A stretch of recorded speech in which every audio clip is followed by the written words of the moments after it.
ഇപ്പോൾ ലൈവില് എവിക്ഷന്റെ സമയത്തോട് അടുത്തിട്ടുണ്ട്. മിക്കവാറും നിങ്ങൾ ഈ വീഡിയോ കാണുമ്പോൾ ലൈവിൽ എവിക്ഷന്റെ ആ ഒരു ടാസ്ക് നടക്കുകയായിരിക്കാം, അല്ലെങ്കിൽ എവിക്ഷൻ കഴിഞ്ഞിട്ടുണ്ടായിരിക്കാം. അപ്പോൾ ഞാൻ ഈ ഒരു കോണ്ടന്റിലേക്ക് വരുന്നതിന് മുന്നേ ആദ്യം തന്നെ ഒരു കാര്യം പറയാം. Noora, I am extremely sorry. അതായത് ഞാൻ ലൈവ് കണ്ടപ്പോൾ എനിക്ക് തോന്നിയത് ഒരു കാര്യമായിരുന്നില്ല. ഞാൻ അത് ഇൻക്ലൂഡ് ചെയ്യാതെയാണ് ഞാൻ ആദ്യം ഈ പറയുന്ന അനുമോള് ടിഷ്യൂ പേപ്പർ എടുത്ത് നെവിനെയും അക്ബറിനെയും കാണിച്ച കാര്യം പറഞ്ഞത്.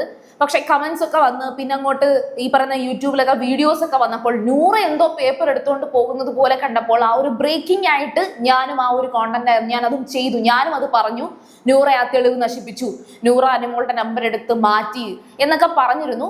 അപ്പോൾ അത് അങ്ങനെയായിരുന്നില്ല. അത് നൂറയുടെ ഭാഗത്തെ തെറ്റല്ല. നൂറ അങ്ങനെ ഒരു കാര്യം ചെയ്തിട്ടില്ല. നൂറനകത്ത് ഇൻവോൾവ് ചെയ്തിട്ടില്ല. സോറി നൂറ. ആ ഒരു കാര്യം നിങ്ങളും അതുപോലെ കമന്റ്സ് ഒക്കെ ഒരുപാട് വന്നിട്ടുണ്ടായിരുന്നു. നിങ്ങളും അത് അക്സെപ്റ്റ് ചെയ്യുക. നൂറ അങ്ങനെ ഒരു തെറ്റ് ചെയ്തിട്ടില്ല.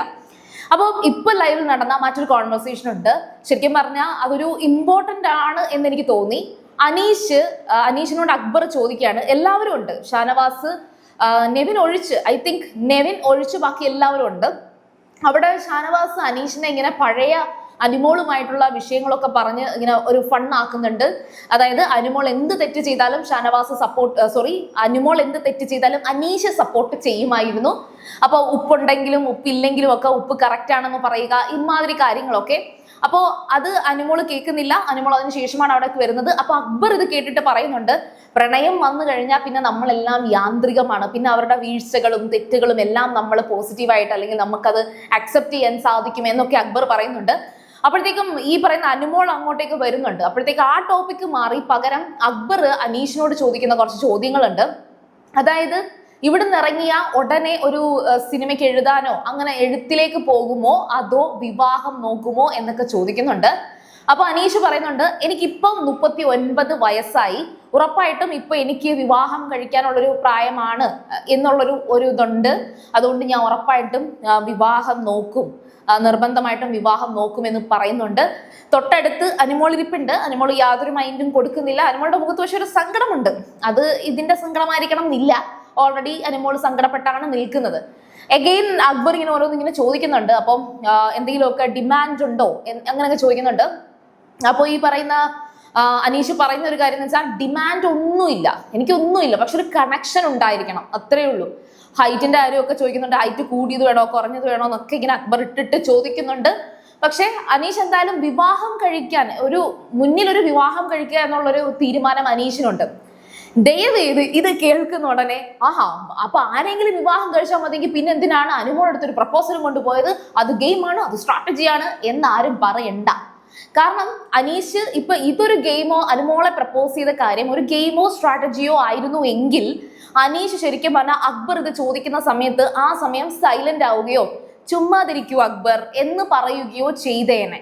പക്ഷെ അവിടെ അനീഷ് ആ ഒരു കാര്യം, ആ ചാപ്റ്റർ ക്ലോസ് ചെയ്തു എന്ന് പറയുന്നത് എത്ര അർത്ഥവത്താണ്. അത് ഇപ്പൊ നിങ്ങൾ ചോദിക്കും, സ്വിച്ച് ഇട്ട് കണക്ക് പ്രണയം തോന്നും, സ്വിച്ച് ഓഫ് ചെയ്യുന്ന കണക്ക് പ്രണയം അങ്ങ് പോകും. അങ്ങനെയൊന്നും അല്ല, ശരിയാണ്. പക്ഷേ ആ വ്യക്തി അങ്ങനെ ഒരു ക്യാരക്ടർ ആയിരുന്നിരിക്കാം എന്ന് വേണമെങ്കിൽ കൺസിഡർ ചെയ്യാം. പിന്നെ രണ്ടാമത്തെ ഒരു കാര്യം എന്ന് വെച്ചാൽ അനീഷ് പറഞ്ഞ പ്രപ്പോസൽ കറക്റ്റായിട്ടും വിവാഹം കഴിക്കാൻ താല്പര്യമുണ്ടോ എന്ന് അനീഷ് ചോദിക്കുന്നുണ്ട്. അനുമോൾ ഈ ഒരു ബിഗ് ബോസ് ഹൗസിൽ വന്ന ആ ഒരു സമയം തൊട്ടേ പറയുന്നുണ്ട്, ഇനി വേണം വിവാഹം കഴിക്കാൻ, 2 വർഷത്തിന്റെ ഇടയിൽ വിവാഹം കഴിക്കണം എന്നൊക്കെ പറയുന്നുണ്ട്. അനുമോൾക്ക് 30 വയസ്സായി. പിന്നെ അനുമോള് അവിടെ ഏറ്റവും കൂടുതൽ കെയർ ചെയ്തിട്ടുള്ളത് അനീഷിനെയാണ്. അനീഷുമായിട്ടൊരു കോംബോ അനുമോൾക്കുണ്ട്. അത് അനുമോളുടെ ആ ഒരു കാര്യം, അനുമോള് അനീഷ് കോംബോ എന്ന് അതിനകത്തുള്ളവർ പറയുന്നതിന് മുന്നേ തന്നെ ഓഡിയൻസ് ഇത് കണ്ടിട്ട് വിലയിരുത്തിയിട്ടുണ്ട്. അവരുടെ ഇടയിൽ ഒരു ആങ്ങള പെങ്ങൾ കോംബോ ആണെന്നൊക്കെ പറഞ്ഞിട്ടുണ്ട്. ഇതൊക്കെ ഓക്കെയാണ്.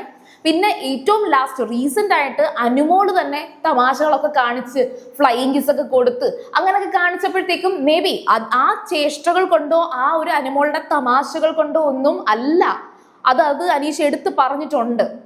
അതായത് അത്തരത്തിലൊരു കാര്യം കണ്ടിട്ടല്ല ഇങ്ങനെ അനുമോൾക്ക് ഇഷ്ടമുണ്ടെന്ന് തോന്നിയത് എന്ന് പറയുന്നുണ്ട്.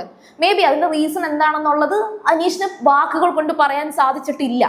പക്ഷെ അനീഷ് പറഞ്ഞ ഒരു കാര്യം എന്ന് വെച്ചാൽ അനുമോൾക്ക് അങ്ങനെ ഒരു താല്പര്യം ഉണ്ടെന്ന് എനിക്ക് തോന്നിയിരുന്നു, അതുകൊണ്ട് ചോദിച്ചു.